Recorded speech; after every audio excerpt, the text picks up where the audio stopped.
Salve a tutti, prima di iniziare con questo nuovissimo video volevo introdurre un simpatico giochino interattivo che abbiamo pensato proprio per voi, poiché tanti ci avevano chiesto di essere sponsorizzati e quindi adesso, oltre al contest sfida Chef Nunzio, potete vincere una sponsorizzazione per voi o per un canale a vostra scelta. Il gioco è molto semplice, si tratta semplicemente di stare attenti durante il video in cui casualmente appariranno delle lettere colorate. Quello che dovete fare è trovarle tutte e poi anagrammare la parola giusta. Una volta indovinata la parola, scrivete nei commenti l'hashtag seguito dalla parola. L'estrazione del vincitore avverrà in live sabato sera alle 22, quindi occhi aperti. Quasi dimenticavo, i commenti contenuti con l'hashtag e la parola verranno automaticamente nascosti fino all'estrazione, quindi niente paura se non vedete i vostri commenti. I piatti di Chef Nunzio, io stasera non rinunzio. Patatine e baccalà.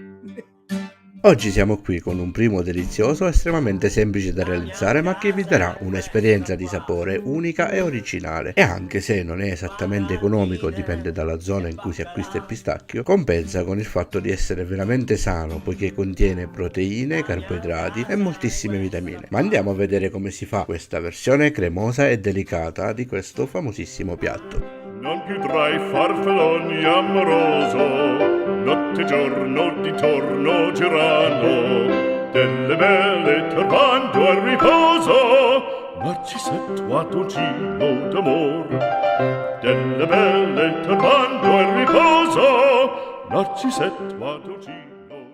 Come prima cosa armiamoci di tanta pazienza e priviamo del guscio i nostri pistacchi. È un lavoro decisamente lungo e noioso, ma la cucina spesso è anche questo. Dividiamo adesso in due parti uguali i pistacchi sgusciati. Mettiamo un pentolino sul fuoco e riversiamoci dentro la metà dei pistacchi. Saliamo, diamo un po' di sapore con una macinata di pepe, un filo d'olio d'oliva ed alla fine aggiungiamo il latte. Portiamo tutto in ebollizione. Nel frattempo iniziamo a tagliare la pancetta. Nel mio caso rimuovo la cotenna e poi taglio prima fette di mezzo centimetro circa e poi li taglieremo ancora a metà, ottenendo così dei bei bocconcini di pancetta relativamente grandi che in bocca risulteranno essere delle piccole esplosioni di sapore. Ora sbucciamo l'aglio e schiacciamolo con il coltello. Puliamo anche uno scalogno e tritiamolo finemente. Il latte ha raggiunto l'ebollizione, spegniamo il fuoco e lasciamolo raffreddare per un po'. Nel frattempo, con l'aiuto di un mortaio o di un frullatore, riduciamo in granelle i pistacchi, avendo cura però di lasciare una granella molto rustica e grossolana. È arrivato il momento di preparare la crema di pistacchi e parmigiano. Adesso che il latte si è raffreddato un po', riversiamolo nel bicchiere del mixer ad immersione. Diamo una prima frullata e poi, qualche cucchiaio alla volta, aggiungiamo piano piano tutto il parmigiano. Deve venire una crema abbastanza liquida, poiché tenderà ad addensarsi una volta riversata in padella. Mettiamo l'acqua per la pasta sul fuoco, saliamola e portiamola in ebollizione. Nel frattempo iniziamo a preparare il condimento finale. Mettiamo una padella sul fuoco ed una volta calda aggiungiamo la pancetta, un filo d'olio d'oliva e lasciamola rosolare per bene in modo che diventi croccante e saporita.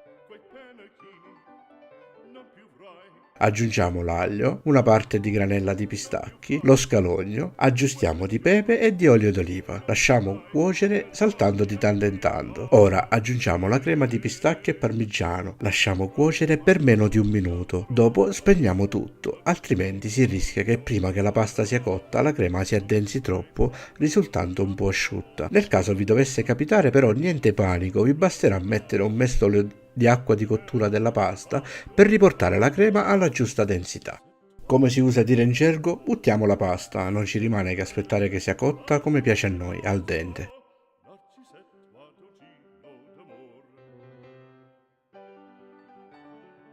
Adesso che la pasta è stata cotta e scolata, versiamola in padella. Come potete notare, la crema di pistacchi da liquida è diventata densa e cremosa. Mescoliamo bene la pasta alla crema, ma senza accendere il fuoco. Il mio motto è: prima di assaggiare, il cibo viene sempre mangiato con gli occhi. Quindi impiatteremo in maniera pulita ed elegante questo piatto per rendergli giustizia. Cospargiamo un po' di granella sul fondo del piatto. Muniamoci di un coppapasta non tanto grande e con la pinza da cucina iniziamo a riempirlo di spaghetti, facendo girare il polso per dare quell'effetto bello ondulato. Dopodiché raccogliamo qualche bocconcino di pancetta e sistemiamolo all'interno. Un'ultima pinzatina di pasta, un po' di granella, un filino d'olio d'oliva e con delicatezza rimuoviamo il coppapasta. Eccolo qui, un piatto da successo assicurato che piace davvero a tutti. Per questo video siamo giunti alla fine. Chef Nunzio vi ringrazia di essere arrivati fino a qui. Vi ricordo di cercare le lettere e di anagrammare la parola che si trova all'interno di questo video. Commentate dopo con un bel hashtag la parola che avete trovato. Ciao belli! Di piatti di Chef Nunzio. Io stasera non rinunzio. Patatine e baccalà. La mia casa è questa qua. Patatine e baccalà. La mia casa è questa qua.